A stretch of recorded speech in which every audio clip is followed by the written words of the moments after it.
Pagbasa mula sa mga gawa ng mga apostol. Nang sumunod na araw ng pamamahinga, halos lahat ng tao sa lungsod ay nagkatipon upang makinig sa salita ng Panginoon. Inggit na inggit naman ang mga Hudyo nang makita nila ang napakaraming tao, kaya't nilait nila at sinalungat si Pablo. Ngunit buong tapang na sinabi nina Pablo at Bernabe, "Sa inyo muna sana dapat ipahayag ang salita ng Diyos. Ngunit dahil itinakwil ninyo ito, hinahatulan ninyo ang inyong sarili na kayo'y hindi karapat-dapat sa buhay na walang hanggan. Kaya't sa mga hintil na kami mangangaral. Ganito ang iniutos sa amin ng Panginoon. Inilagay kitang liwanag sa mga hintil upang maipangaral mo ang kaligtasan hanggang sa dulo ng daigdig."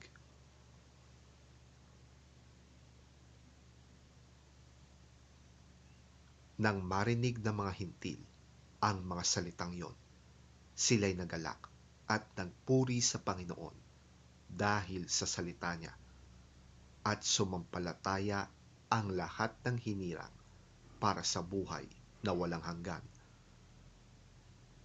Kaya't lumaganap sa buong lupain ang salita ng Panginoon.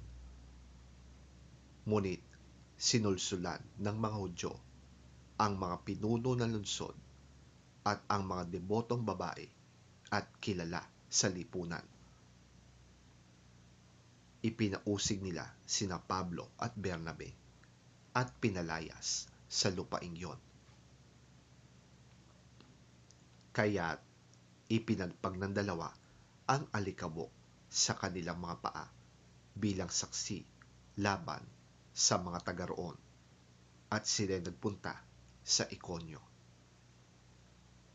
Ang mga alagad naman sa Antioquia ay napuspos ng kagalakan at ng Espiritu Santo.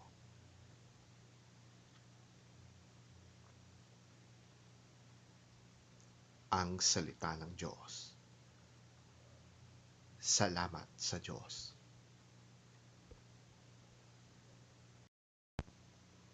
Ang mabuting balita ng Panginoon ayon kay San Juan. Papuri sa iyo, Panginoon. Kung ako'y kilala ninyo, kilala na rin ninyo ang aking Ama.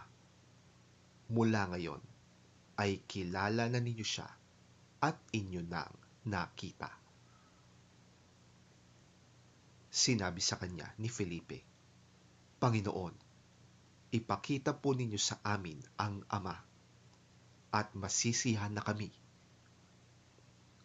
Sumagot si Jesus, "Felipe, kay tagal na ninyo akong kasama, hanggang ngayon hindi mo pa ako kilala? Ang nakakita sa akin ay nakakita na sa Ama. Bakit mo sinasabing, ipakita mo sa amin ang Ama? Hindi ka ba naniniwalang ako'y nasa Ama at ang Ama ay nasa akin? Hindi sa akin galing ang sinasabi ko sa inyo. Ngunit ang Ama na nasa akin ang siyang gumaganap ng kanyang gawain. Maniwala kayo sa akin. Ako'y nasa Ama at ang Ama ay nasa akin. Kung ayaw ninyong maniwala sa sinasabi ko, maniwala kayo dahil sa mga ginagawa ko. Pakatandaan ninyo, ang nananalig sa akin ay makakagawa ng mga ginagawa ko at higit pa kaysa rito, sapagkat babalik na ako sa Ama. At anumang hilingin ninyo sa aking pangalan ay gagawin ko upang maparangalan ang Ama sa pamamagitan ng Anak. Kung hihiling kayo ng anuman sa aking pangalan, ito ay aking gagawin.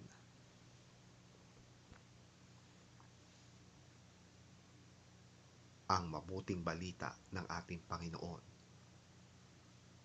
Pinupuri ka namin, Panginoong Hesukristo. Now that you have known me, you will know my Father also. And from now on you do know him, and you have seen him. Lord, show us the Father. That is all we need. For a long time I have been with you all. Yet you do not know me, Philip. Whoever has seen me has seen the Father. Why then do you say, show us the Father? Do you not believe, Philip, that I am in the Father and the Father is in me? The words I have spoken to you do not come from me. The Father who remains in me does his own work. Believe me when I say that I am in the Father and the Father is in me. If not, believe because of the things I do. I am telling you the truth. Those who believe in me will do what I do. Yes, they will do even greater things. Because I am going to the Father. And I will do whatever you ask for in my name, so that the Father's glory will be shown through the Son. If you ask me for anything in my name, I will do it.